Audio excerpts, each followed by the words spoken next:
going on, you guys? It's your Huggable Hipster here, and welcome back to another episode of The Casual Nerd, where we drink coffee, we're casual, we're nerdy, we're a bunch of casual, nerdy nerds that nerd around like nerds. Look, you see the color? You see the color? You see, I don't have the remote next to me, or I would show you guys right now. But there are different colors that you could do. You can actually program it so it syncs with music and all that kind of stuff. It's really, really amazing. We couldn't figure out for the life of us how to turn on the colors, and then my dad, being the awesome person that he is, he figured it out because he's a tech genius, and we now have all the colors running. So I'm really excited about this. There is going to be a full-on in-depth review on this computer, considering the fact that this is a custom build that me and my dad put together ourselves. It was a journey.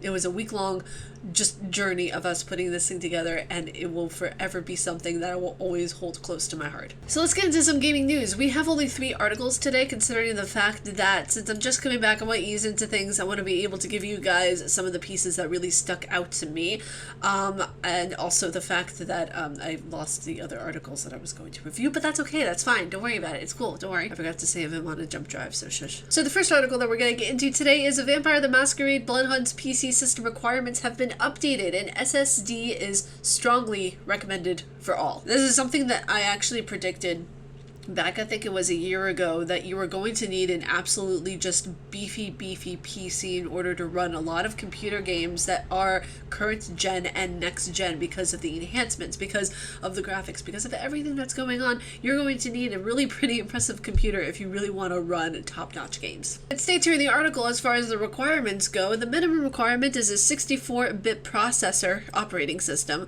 OS Windows 10 64-bit processor, an i5-8600 Ryzen 1600 or better, memory 16GB RAM, graphics GTX 1070 RX 5600 XT or better, DirectX version 11, network broadband internet connection, storage 20GB available space. Additional notes: SSD strongly recommended. For the recommended portion, it requires a 64-bit processor and operating system, OS Windows 10 64-bit processor, i7-8700K Ryzen 5 3600 or better, which just chef's kiss right there. Pix RTX 2060 Super or RX 5700 XT or better, DirectX version 11, storage 20GB. Additional notes: SSD strongly recommended. So you really need an SSD to do this. It's going to be really interesting to see how people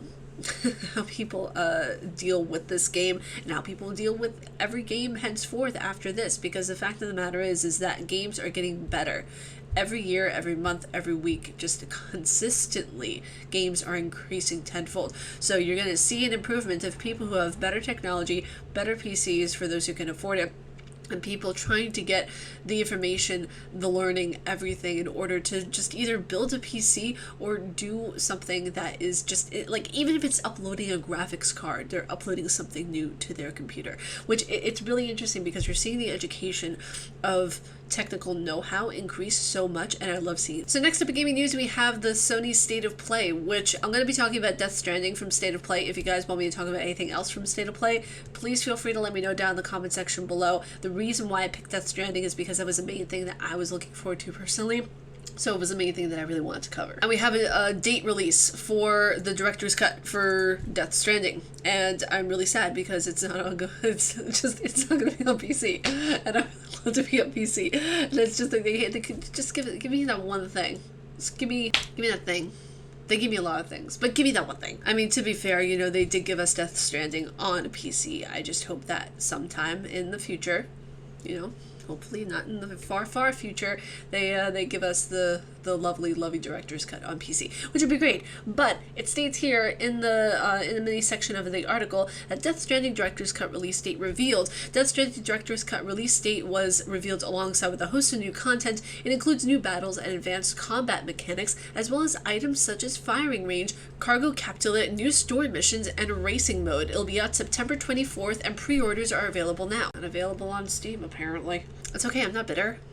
It's fine. And lastly, in gaming news, we're going to discuss The Witcher, which is getting a new DLC based on the Netflix special. So it states here in the header that The Witcher 3 is getting a free new DLC based on the Netflix show. New items inspired by the hit show will be included with the next-gen version of the game and free for all current owners. Thank you so much, CD Projekt Red. Now, they posted a tweet, which you guys can see, it's going to be coming up in a moment, of where the Witcher 3 Wild Hunt Next Gen update is coming in PS5, Xbox Series X and S, and PC this year. Here's a sneak peek of the updated cover art, which you guys can see on their Twitter. I don't know about copyright with CD Projekt Red or anything like that, so I was kind of iffy about showing it. But you guys can see it on their Twitter if you guys follow them on Twitter. Stay tuned in the article that The Witcher 3 Wild Hunt has been out on PC for almost 6 years now. Its grand finale, the Blood and Wine DLC, has been around for more than 5 years. Now, I will die on this hill.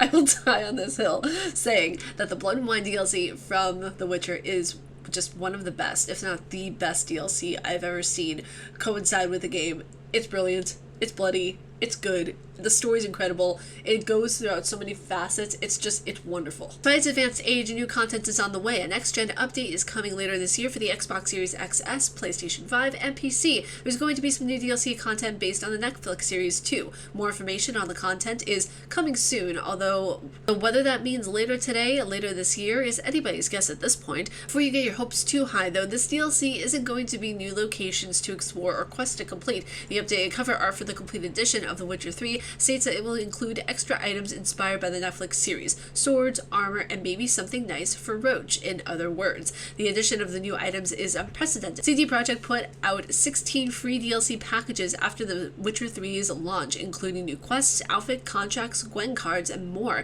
It's unusual for new content for a 6-year-old game to suddenly turn up, yes, but I suppose it's arguable that the next-gen release is new. This is what I love about a lot of game companies, right? And this is what makes me believe that there's a new Evil Within game that's going to be coming out.